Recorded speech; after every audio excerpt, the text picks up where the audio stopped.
from social media influencer to assassin.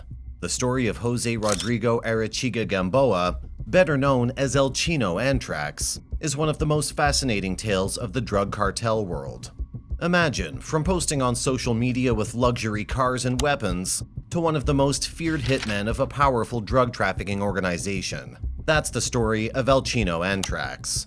Want to have a deeper understanding of the criminal underworld and the fascinating yet dangerous life of one of its most notorious figures? Don't miss out on this captivating tale.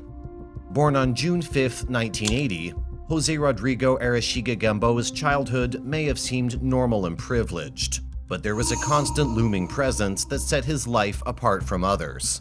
Growing up in the city of Culiacan, in the state of Sinaloa, Mexico, Arechiga was raised in a well-respected and affluent family.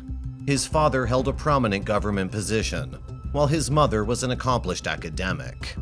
However, the neighbors living next door to Arechiga's family were none other than the notorious Zambatas, one of the founding members of the Sinaloa Cartel, which was established 35 years ago in 1987. Ismael Elmeo Zambada Garcia, the head of the cartel, led his own faction, and his power and ruthlessness rivaled even that of El Chapo.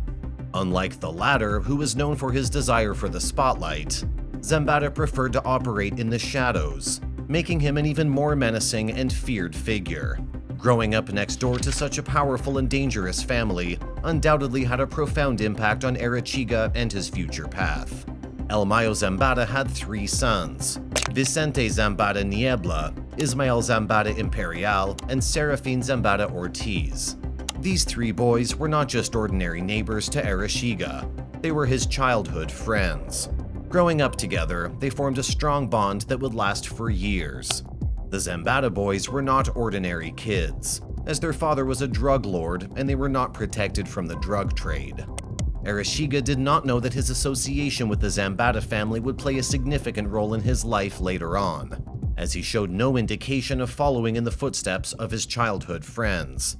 He even wanted to become a pilot, but due to a skin disease, he failed the physical exam. Undeterred, Arechiga shifted his focus to pursuing a degree in architecture. This decision was a significant turning point in his life, as it led to 2 life-changing events in quick succession: the birth of his daughter and his marriage. With new responsibilities and a growing family to support, Arechiga was forced to drop out of college, which would prove to be the catalyst for the worst turn of events in his life. Arechiga's life as a father, husband, and provider proved to be an uphill battle, with mounting pressure to make ends meet. When things became too much to bear, he turned to his childhood friends, the infamous Zambada brothers. Vicente Zambada, also known as El Vincentillo, stepped up to help his old friend in the only way he knew how, by introducing him to the ruthless world of the cartel business. Initially, Arechiga's tasks were small and innocuous, such as driving shipments and supervising goods to their destinations. However, as he proved himself to be reliable and efficient, El Vincentillo introduced him to the lucrative drug trade. It was during this time that Arechiga's ingenuity and creativity came to the forefront. He devised a clever method of transporting shipments of cocaine and marijuana across the border undetected by the authorities. Arechiga created a network of legitimate businesses that required shipments from Mexico to America. He then established multiple legitimate trucking companies to deliver these shipments. Since the trucks had the necessary paperwork, they could legally cross the border without arousing suspicion. The Border Patrol had no idea that these trucks were packed with tons of illegal drugs. Arechiga's plan was a resounding success, and in no time, he became a major player within the Sinaloa Cartel. Impressed by his shrewd business acumen and innovative thinking, the senior Zambada Elmeo began to develop a liking for Arechiga. Arechiga's ascent in the cartel world was a testament to his unwavering determination to provide for his family, and his exceptional skills in the art of smuggling. At some point, it seems that Arechiga underwent a change, or had always possessed certain tendencies. This change was marked by a strong desire for blood, leading him to willingly engage in the most gruesome aspects of the cartel trade, even surpassing others in the organization. Arechiga was willing to take the lives of others, but it was his treatment of their bodies that earned him a reputation as a terrifying figure. He would display mutilated bodies as a warning to others, hanging them like grotesque decorations on public bridges in Sinaloa territory. Unsurprisingly, El Mayo recognized Arechiga's violent tendencies and added him to his group of feared assassins, eventually making him the personal bodyguard of El Vincentillo around 2008. A civil war was escalating within the Sinaloa Cartel as the Beltran Leyva organization had split from the cartel and was at war with El Chapo. As El Mayo was caught in the crossfire, Arechiga saw an opportunity to create his own armed squad to join the fight.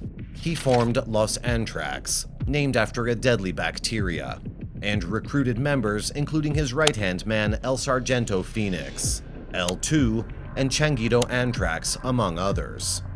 Arechiga was the head of the hit squad and was known as El Chino Antrax.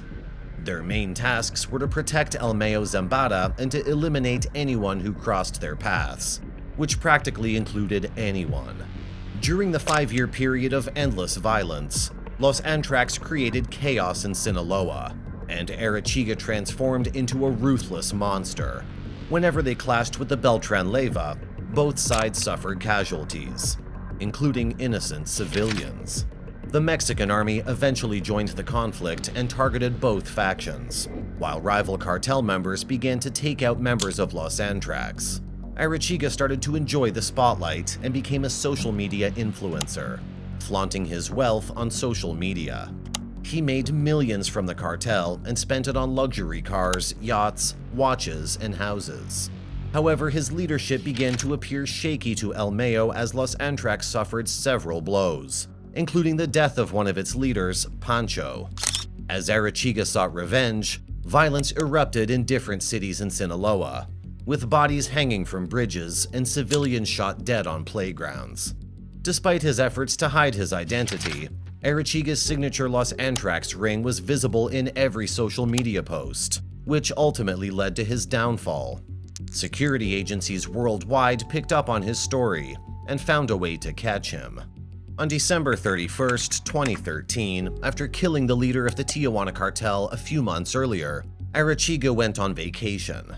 He traveled from Mexico to the Netherlands but was arrested upon arrival by Dutch police. The United States had notified the Dutch authorities beforehand that a 33-year-old Mexican citizen, who was also a drug kingpin, would be entering the country soon and requested his arrest.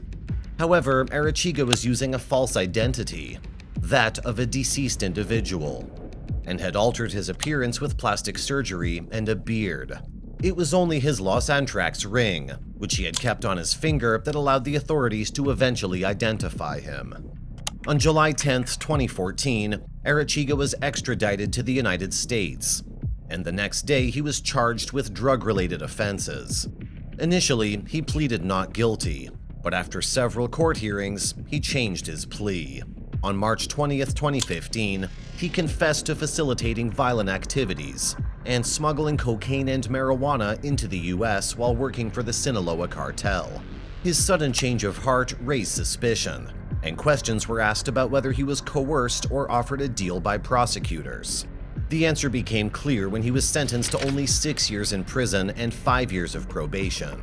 While in prison, he collaborated with the U.S. Attorney's Office, providing information on the Sinaloa Cartel's operations in the U.S.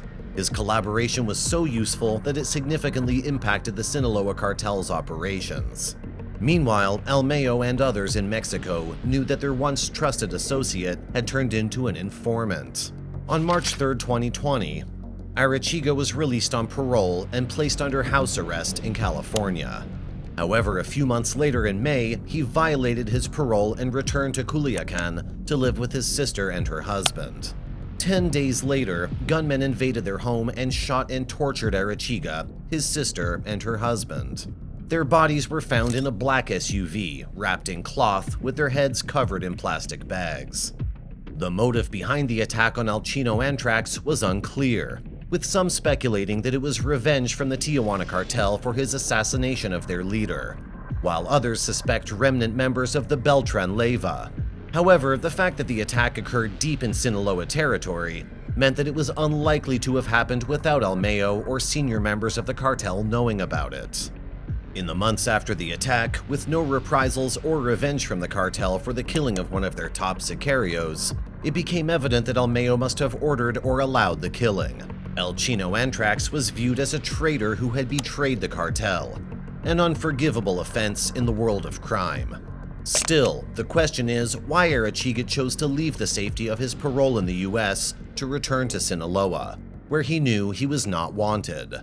Was he under the false impression that his past deeds would be easily forgiven, or was he just naive? And who assured his safety upon his return?